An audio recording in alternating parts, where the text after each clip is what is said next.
Hello, welcome to my channel. Normally I do room makeovers, but today we're doing natural dyeing. Some of you have requested this video. So you're ready to natural dye. Maybe you've found some nice local plants in your area. Maybe you've been collecting things from the supermarket. Maybe you've got some nice pigments online. Maybe you've found some pretty clothes or linens at the op shop and you're ready to go. If you have not understood mordanting and treating your fabric, you need to rewind a little bit. If you're really just interested in learning about what colors you can get, you can skip ahead to my colors chapter, but I strongly recommend you start from the beginning. This is the video that I wish I had have listened to years ago. So first we're gonna cover your fibers. So with natural dyeing, you always wanna use natural fibers. So there's two main types of fibers: protein fibers and cellulose or plant fibers. Protein fibers need metal mordants, so we're going to talk more about that in a second. They generally produce stronger dyes, but they're also quite delicate, so you really want to avoid boiling them, and if you're moving them from hot water to cold water, you want to do that in a slow gradation, or you can actually create felting. So with your plant fibers or cellulose fibers, this is cotton, linen, or bamboo, you can use a protein fiber like soy milk, or you could use a mineral mordant, but you would generally use aluminium sulfate in addition to a tannin or something else. We'll talk more about this in a second. Plant fibers generally produce weaker dyes. They're a little bit more tricky to get strong dyes. Okay, so now we're going to talk about fixatives. So this includes mordants, tannins, and protein binders. So mordants are often thought as being a binder.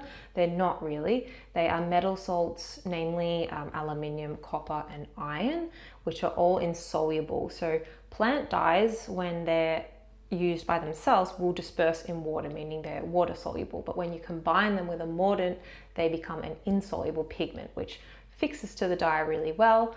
It won't wash out in the water, it won't fade in the sun, or maybe I think it still will a little bit, but maybe not too bad. Mordants can also dramatically shift the color of your fabric. So aluminium is generally thought of a more neutral mordant, meaning you'll get more of the color that you would expect to get.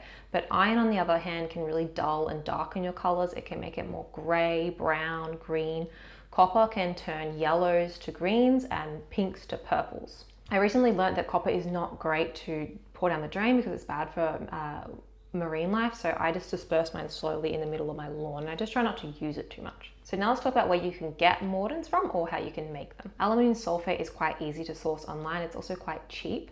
You can use aluminium sulfate with wool, but used by itself on a plant fiber, it's generally recommended to use in addition with a tannin. For plant fibers, aluminium acetate is actually better than aluminium sulfate, but aluminium acetate can be a little bit hard to source. I can't find it in my country. It's also quite expensive, but you can make it at home. So you make aluminium acetate by taking aluminium sulfate and combining it with bicarb soda and vinegar. From what I see online, it's generally recommended to reduce the vinegar and the bicarb soda down to a powder and then combine that with your aluminium sulfate. So I'll link a video below that shows you how to do this. I have seen another source, which I'll also link, that says that you can just put the raw ingredients themselves without doing that reducing process to turn it into a powder. So as you can see, making your own aluminium acetate is a little bit of a process. In addition to that, after you've mordanted with that aluminium acetate, you want to do a chalk bath to help fix that aluminium acetate to your fiber. If you don't want to bother with aluminium acetate, you can just use aluminium sulfate for cellulose plant fibers, but you want to also add soda ash or a tannin in addition. Soda ash also means washing soda, if you were confused. With iron acetate and copper acetate, they're really easy to make at home. You can buy them, but you can just, if you can find some copper piping or anything else copper, or some steel wool or some rusty nails for the iron, you just add that with the vinegar and then you'll have iron acetate or copper acetate. Acetate just means vinegar. And the longer you let these brew for, the stronger they'll be. You should let them soak outside though, because they'll release gases. And when you're mordanting with iron and copper, you should also do that outside. For all of these metal mordants, you should wear gloves. Okay, so now let's talk about tannins. Tannins are not the same thing as mordants. They are organic, they're not metal salts, but they act very similar as mordants. They'll help with your color fastness. So tannins are often found in things related to trees, not necessarily though, nuts, bark in leaves, wine, coffee. So as I said, with a cellulose fiber, it's they're quite difficult to get strong colors, but if you combine a tannin with a mordant, you will get a much stronger dye than if you just use a tannin by itself. So yes, you can use a tannin just by itself, but for optimum results, you could combine it with a mordant. So if you did want to do this two-step process of the tannin and then the mordant, you want to do the tannin bath first, which is just soaking your fiber overnight with that tannin and then mordanting the next day. And then you would come along and actually do the dye with your plant dye. Okay, and then we have protein fibers. So protein fibers involves taking your fiber and soaking it with usually soy milk or almond milk, which will help the protein adhere to the fiber, allowing that fiber to act more like a protein fiber. And remember, we said that protein fibers create more stronger results than plant fibers. Okay, so now I want to show you some real life examples. So here I have some, this was onions alone. So think of that as the tannin alone. It still worked, but it's quite a soft color. Now here you have the onions, so the tannin with aluminum acetate. As you can see, it's a much stronger dye and just almost has a slightly different color to it. Then here you have the onions and the tannins with soy milk. Again, it's a little bit stronger than the onions by itself. Now let's talk about things that will affect how strong of a dye you get. So of course, how well you have mordanted or treated your fabric. Also how much dye material you have versus how much fabric you have. So obviously if you have a lot of fabric, you're gonna need a lot of water to cover that up. And if you only have a little small handful of leaves, you're gonna get a really weak dye. So some recipes online will talk about WOF, which means the weight of fabric. So they're telling you to weigh your fabric. And then if you have 500 grams, you need X amount of onion skins or X amount of this powder. I generally don't weigh anything. I just think the more plant materials I have, the better, the stronger my dye is going to be.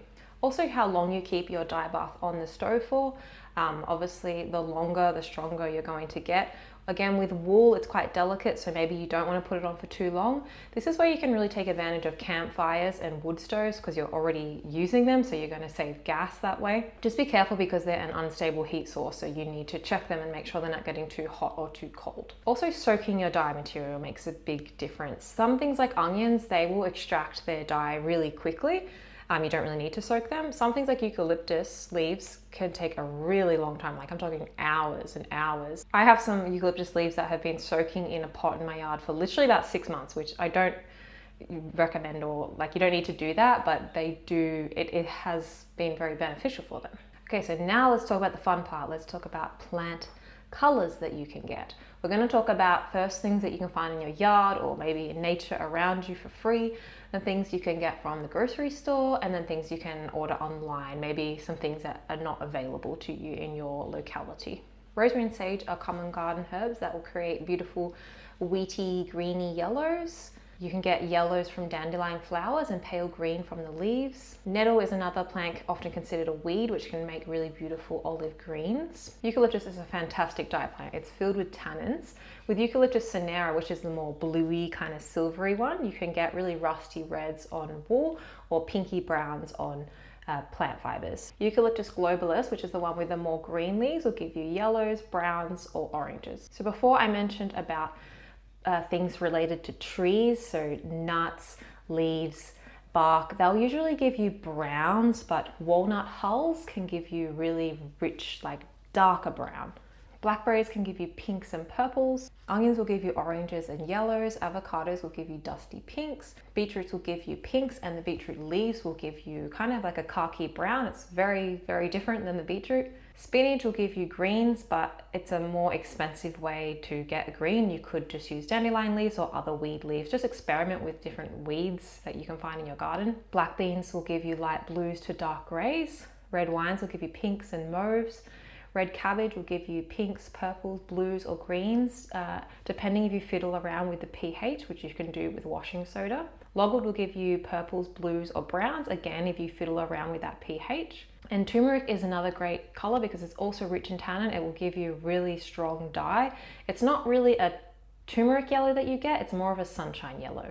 Okay, so now let's talk about how to actually soak your dye. So before you're ready to actually make your dye bath and put everything on the stove, you actually may need to prepare a few days in advance. So if you're doing a mordant bath, an alum bath, or a protein bath, you need to do all of those things the day before. Also, you might want to soak your dye material the day before or several days before. Another really important step is scoring. scouring, I'm not sure. So this involves simmering your fabric with dish soap and soda ash. It removes any residual oils or dirts that might interfere with giving you an even dye. Those linen examples that I just showed you, I did scour them, but I mustn't have done it for long enough.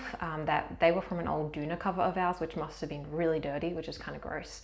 But that just goes to show that sometimes things can look clean and they're not. In general, whether you're pre-treating your fabric and it's still wet, always wet your fabric so that you get a nice even dye. So you want to have a designated dyeing pot, not a regular cooking pot. Then once you've done your pre-treating, your scoring, you get your plant materials, you get your fibers, and you fill up enough water so that the fibers can move around freely. With cellulose fibers, I will bring them up to a boil and then immediately reduce down to a simmer. With wool, like I mentioned before, you don't want to boil at all. And then basically however long you leave it on is up to you. Again, with wool, you might not want to leave it on for too long, but with plant fibers, a longer simmer is always going to give you a stronger dye. Keep checking and stirring if you really want to get an even dye. Oops, my camera just turned off without me realizing. It's actually the next day now. I was saying, if you're worried about your dye material sticking to your fabric and giving you an uneven dye, which can happen, especially with like woody things, you can extract the dye out of that plant material first without your fabric, and then strain out the dye material and then add the fabric in. And then you could put that back on the heat, or you could just keep that off the heat and just soak it in that brew overnight. You don't always have to heat up your fibers. It just means that you will get a stronger dye. And if you are just going to soak them, it's best to do it like immediately when that water is still hot, and to soak it for a long time. Then you want to do a cold, gentle rinse or a hand wash. You want to, even in the future as well, be very careful with how you wash your natural dye fibers. So that is all there is, which is actually a lot.